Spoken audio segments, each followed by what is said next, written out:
I'm Sonic, a little blue ball of super energy in an extremely handsome package.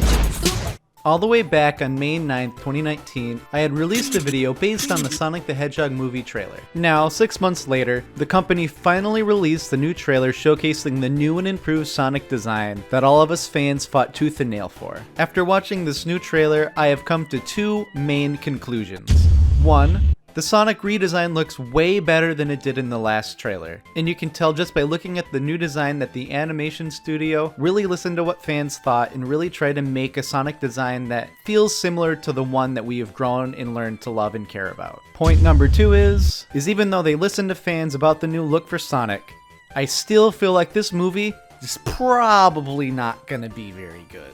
Outside of the change of design, I feel like this trailer has a lot of the same issues that I had and pointed out in my last video. If you haven't seen this last Sonic video, I actually highly recommend you all give it a shot. I feel like I brought up a lot of good points and have a good opinions of why I don't think it'd be good. And considering this trailer kind of helped cement what I thought to probably be how the real movie's going to be, and to stop myself from retreading all of the same information, you should go give it a watch. Don't worry, this video will wait for you when you come back. You're back? Good.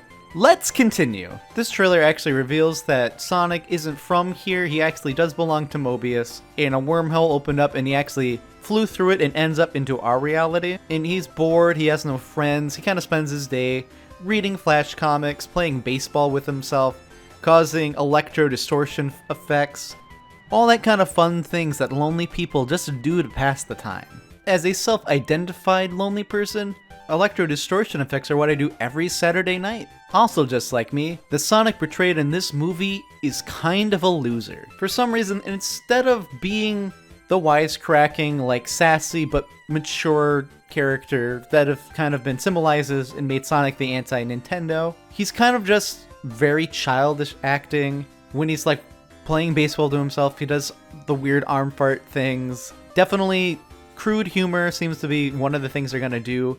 Definitely trying to aim for a young audience, which is weird because, well, Sonic obviously can cater to young audiences. I definitely did when I was young. I don't feel like if a Sonic movie really needs that. I feel like there's enough cool stuff that should be easy to do in a Sonic movie that having to resort to crude humor is just really lazy, and shows that all of the script writers don't really know how to make a real Sonic the Hedgehog movie. I talked about it before how I think Jim Carrey would make a good Eggman. I still think that's true. I don't really like how they're not trying to put him in a fat suit, or at least making him look bigger than he is. Part of the reason that Dr. Robotnik is even called the Eggman is because he's kind of a fat dude.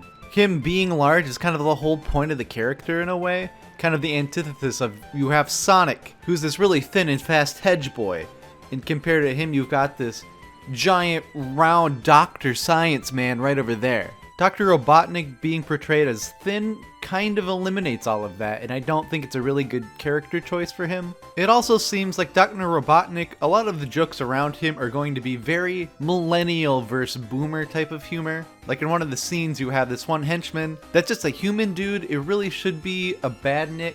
Dr. Robotnik doesn't work with humans. Why is he working with this human?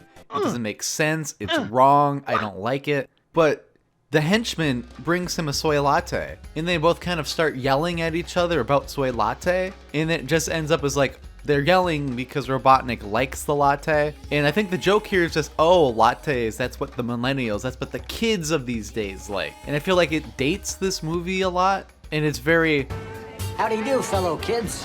What? and again, you don't really want that in your movie, unless it's like an intentional humor where them saying that is part of the joke. But I don't think that's the type of humor that this movie's really going for. And this next bit's really more for the trailer. I don't like how they ditched the Gangsta Paradise acoustic. I think that was actually really cool. I actually really like that. So they went for more of a collaboration of different songs, and it was just less interesting, which really sucked because overall, outside of that, I think it was a better trailer and did a better job at actually portraying what this movie's going to be like.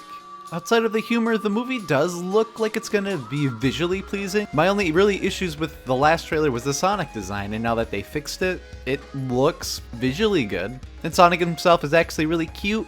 He actually is well proportioned. I actually like how he doesn't have the one weird eyeball that Sonic usually has, because that's actually kind of creepy. And that probably wouldn't really work for the 3D style they're going with. But other than that, it looks really good. They actually put fur texture on it, which I don't think the last design really had. If it did, it was really bad looking. You can tell that the digital animation studio really did a lot of hard work to make it look good, especially in the amount of time they had. Those people crunched really hard to get this done, and I feel like a lot of people should give them the respect they deserve. And all of you people that think that this was just a stunt and that they intentionally had the bad design to get a reaction and get people interested in this movie, if it wasn't this type of animation, I would agree. But considering just how hard it is to do animation, just how expensive it is, and just thinking about the time crunch that the current studio had to do to make this new design, that just seems really unrealistic, and I think it kind of belittles the hard work that these people actually put into the movie. Ben Schwartz playing Sonic still is growing on me. I like it more than I did when I first seen the last trailer, but there's still something somewhat unsettling about hearing his voice come from Sonic. I think maybe I'm just not used to it and I prefer the old VAs. It's not bad, and I don't think it's a wrong choice for the movie to do, and I think he's gonna do a good job with it. It's just not who I personally would have picked for Sonic, but I think he'll do fine in the end. What do you all think of this new trailer? Do you like the Sonic design? Heaven forbid, do you prefer the old one? I actually would love to talk to someone who does. I feel like I'd be enlightened somehow if I did so. Are you excited for this movie more? Do you have the same amount of excitement? Do you have even less? Please let me know in the comments below. I would love to hear from all of you guys. As always, thank you so very much for watching. Your support really means the whole world to me. And as always, I hope you all have a beautiful day.